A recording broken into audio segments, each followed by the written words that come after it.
being locked in. I see all of these social media posts, myself included, stating that they are locked in. What does that mean? My definition of locked in is to dim out the noise and focus on what is important for you. Focusing on your goals and your mission. Nothing standing in your way. Of course, being locked in differs from person to person, but the concept stays the same. I truly believe that there are phases throughout your life. And being locked in is one of those phases where you actually just sit down and you graft.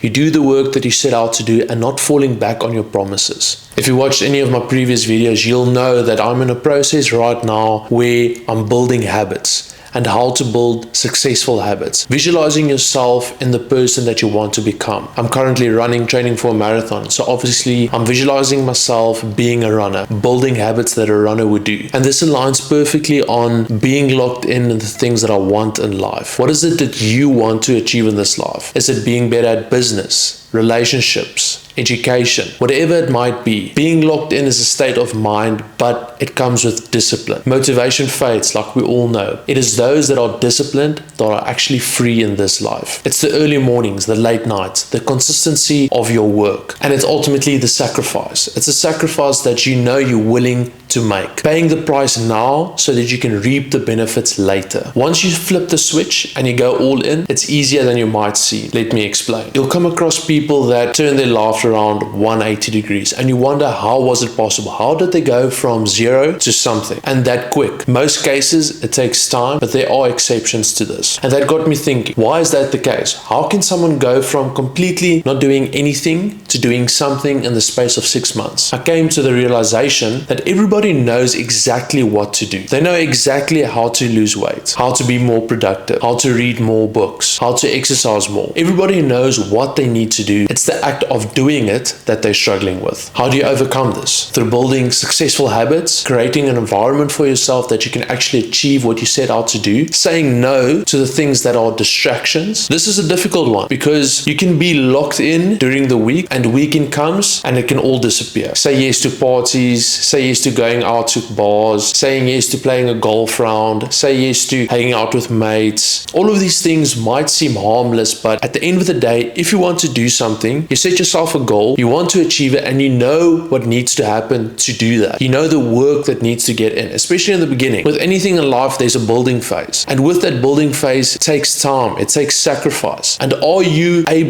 willing to give up those luxuries to get the thing that you really want, to be purposeful, to have meaning? If I can relate that back to me, flipping the switch and going all in, it was an easy decision. It was literally from Sunday to Monday. I knew exactly what needed to be done, but it was the work. It was the constant work that I need to put in and that I'm going to put in the near future. These choices are always easy and it's right in front of us. It's actually just us narrowing it down, dimming out the noise, cutting out the distractions and going for it. And once you get a glimpse, a taste of what it feels like to put in the work, you actually get a motivational feeling from doing the work. Because yes, it's boring, yes, it takes time, but if you see results, even if it's by small margins, that's stepping stones for you to do better, to do more. And once you get over that first hurdle, it creates urgency. You start to realize that, geez, but I actually like doing this. I want to do more of this. I want that real dopamine hit. The dopamine that we get from scrolling, doom scrolling on social media, focusing on Netflix, watching TV till late in the evening, waking up early and feeling horrible, that short dopamine hit that you get, that's not real dopamine. Yes, it can reel you in and it can be fun for a few minutes, a few hours, but real dopamine comes from putting in work and seeing results, but in the long run, in the long term, meaningful work. A lot of people, myself included, you start realizing that you only have one shot at this. You have one shot at life and that's it. There's no second chances, third chances. It's one shot, one life. What you're going to do with it? Are you going to waste your time? And to realize that sooner than later is vital. It is vital that you go out, you try things, you become urgent, you're being locked in, and you give it 100%. Why? You're literally a speck on this earth. You're a dot on this earth. Nobody cares. In 100 years' time, not your kids, your grandkids, anyone's going to remember you. They're going to live their life according to their standards and their goals. You might be a picture on the wall or a gravestone at a graveyard, but that's it. I find this this term locked in so fascinating because I think I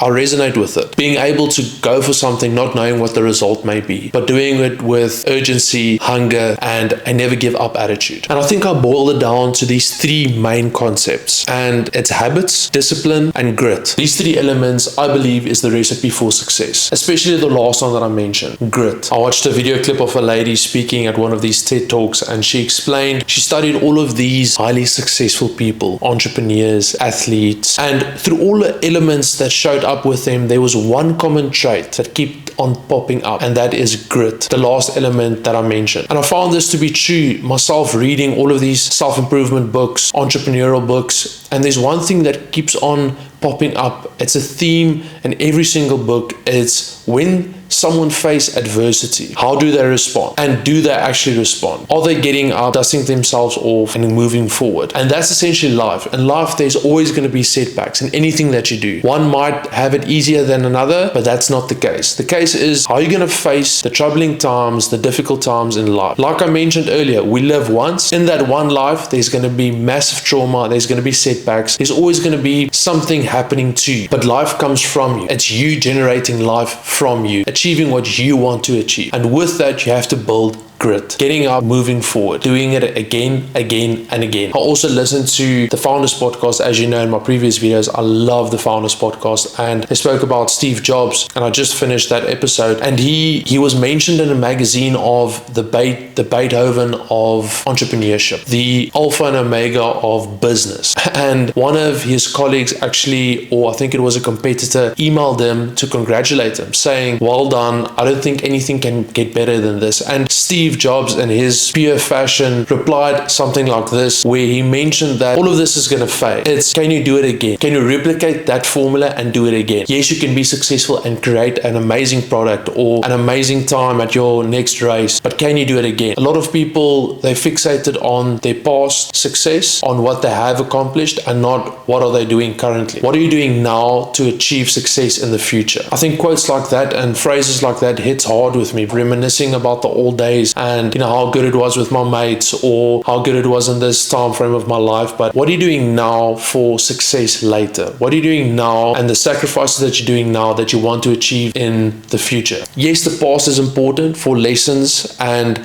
for us to learn from, but it's just as important to focus on the present and what can be in the future. If I can leave you with one thing, is that being locked in might differ from person to person, but the concept stays the same. Are you willing to sacrifice? Are you willing to do the work that nobody cares about? When no one's watching, you're still doing the work, grafting, doing it with passion, with a smile on your face, because hard times are going to come, and how are you going to face adversity? I wanted to end off with a phrase that me and my mate came up with, and it is, live to suffer. And when you suffer, suffer well.